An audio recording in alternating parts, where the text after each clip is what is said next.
नमस्कार, हमारा नाम है समरीन और आपने देखना शुरू कर दिया है खबर अनफिल्टर्ड। देखिए, रोशन यादव की मौत को लेकर के लगातार सस्पेंस बना हुआ है।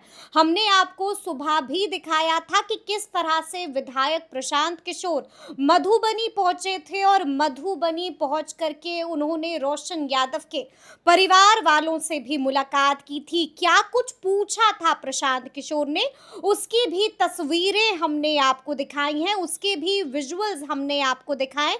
एक बार फिर से आप देखिए कि किस तरह से प्रशांत किशोर मधुबनी पहुंचते हैं और वहां पर पहुंच करके रोशन यादव के परिवार वालों से मिलते हैं। क्या कुछ पूछ रहे हैं प्रशांत किशोर, उसका एक्सक्लूसिव वीडियो आप सबसे पहले देखिए। आप लोग यहाँ एसपी से नहीं मिले? एसपी से मिले? यहाँ सबसे मिला सर, सबसे मिला, कोई सुनवाई नहीं। एसपी से मिले? जब जेल में थे तो डीएसपी सर से मिलने गए, एसपी सर से मिलने गए। एसपी सर बोले कि जाओ जांच करा लेना। डीएसपी सर बहुत अच्छे से बात किए, बोले ठीक है अगर कोई दिक्कत होगा तो फिर आना, ऐसे बात की। कहाँ डीएसपी से कहाँ मिले? उनके मधुबनी में? आवास पे जाकर डीएसपी एसपी कोई मदद नहीं किया? नहीं, मदद नहीं की। लेकिन डीएसपी सर अच्छे से बात किए हमसे। एसपी क्या बोले? एसपी कौन है यहाँ? SSP Yogendra Kumar SSP.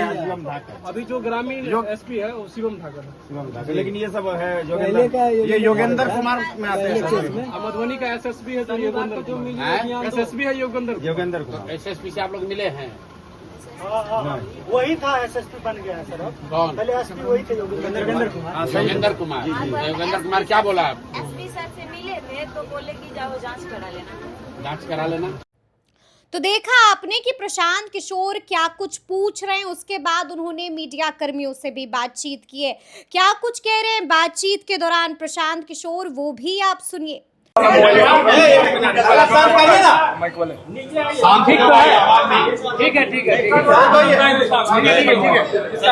जैसा कि आप लोगों को पता है, अरेर थाना के अंतर्गत इनका जो गांव है बिलाट, वहाँ से रोशन यादव नाम के एक लड़के की कस्टोडियल डेथ हुई है।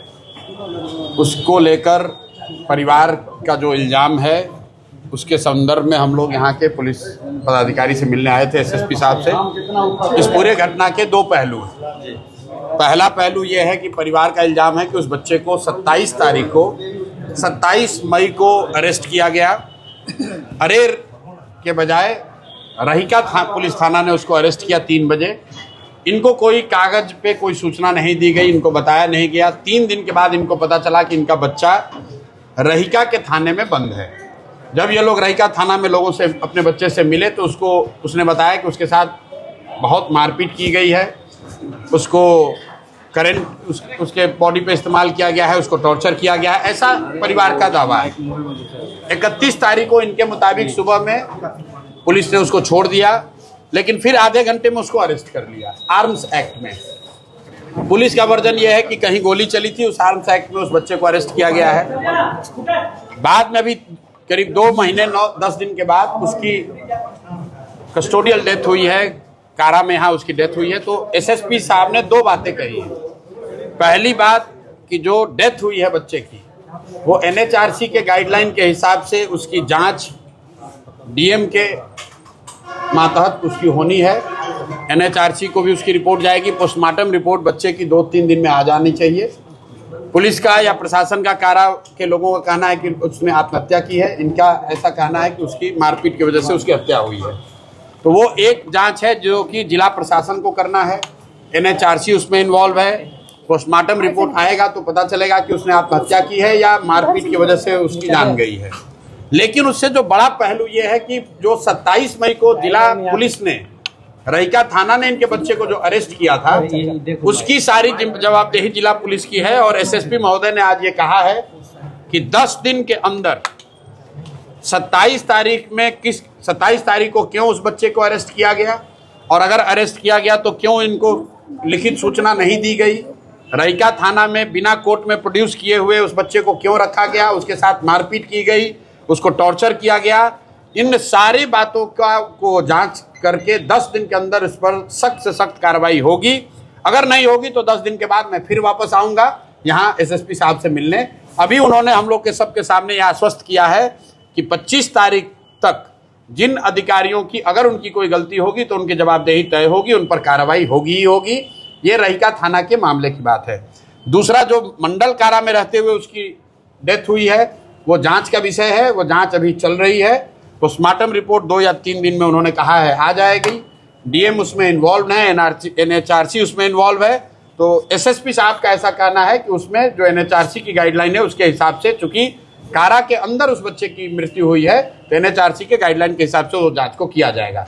तो पहले पहलू की जिम्मेवारी जिला पुलिस प्रशासन की है, वो उन्होंने जिम्मेवारी स्वीकार की है, उन्होंने जांच की बात स्वीकार की है, 10 दिन का समय सीमा तय किया है।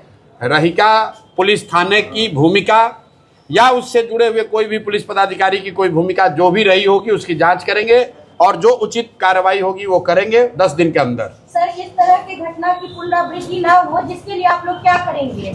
देखिए, पुनरावृत्ति ना हो ये तो प्रशासन का, सरकार का मामला है।